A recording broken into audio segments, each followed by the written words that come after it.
This is the Dallas Morning News. It's Friday, May 1st. Another cool and rainy day on the way today with a high of 65 and a low of 53.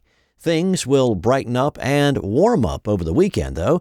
Saturday will be mostly sunny with a high of 78. Sunday will be a near carbon copy with a high of 82. Overnight lows will be in the lower 60s. Here are today's headlines. James Broadnax, convicted of killing two music producers outside a Garland studio in 2008, was executed Thursday by lethal injection. Broadnax was 20 years old when he was sentenced to death for the robbery and killing of 26-year-old Stephen Swan and 28-year-old Matthew Butler. At the time, he said he wanted to die so badly that he would do it himself if the state did not. Prior to his execution yesterday, the 37-year-old Broadnax said he had transformed on death row, where he mentored youth, found God, got married, and asked for forgiveness. Broadnax exhausted every avenue for an appeal, including the U.S. Supreme Court. This marks the third execution so far this year in Texas. In other news, Camp Mystic said Tuesday it will not reopen this summer following the catastrophic flooding last summer that killed 25 girls and 2 counselors. The surprise announcement comes just 1 month before the camp planned to welcome roughly 850 girls, a decision that prompted an outcry among many, including families of the victims.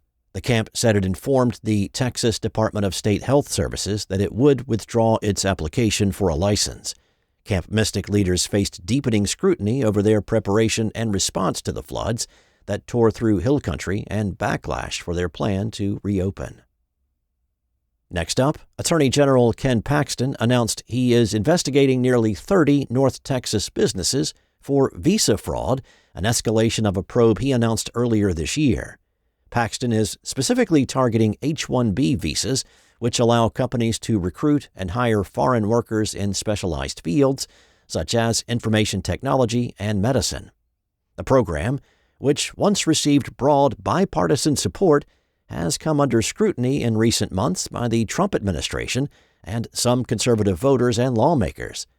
Paxton's announcement Thursday comes after conservative influencers flooded Frisco and other North Texas cities, alleging visa fraud and an Indian takeover. Indian applicants account for nearly 2/3 of approved H-1B visas. And you might feel some familiarity inside Italian restaurant Ospi, which opens on Oaklawn Avenue in the Design District today. This was once Meddlesome Moth, a funky gastropub whose owner said he was priced out of the neighborhood. Signature art pieces hanging inside the Moth are long gone, but the arched openings are still there, reminding customers of the restaurant's former life, while the Dallas Design District barrels ahead as a magnet for flashy spots like Delilah, Carbone, the Mexican Evelyn, and coming soon, 20-course restaurant Punk Noir. Ospi is not one of those. Its chef partner, Jackson Kalb, competed on Top Chef and has a fleet of restaurants in California. But this is his first one in Texas, and it is not glitzy like its neighbors. The chefs at Ospi do not wear chef's coats. They wear aprons, with Kalb saying, "We may have come from a Michelin background, but we don't put pretension in our food." Ospi is at 1621 Oaklawn Avenue in Dallas. Thanks for listening. For more on today's stories and the latest breaking news, visit dallasnews.com. Enjoy your weekend. I'll be back on Monday morning with more from the Dallas Morning News.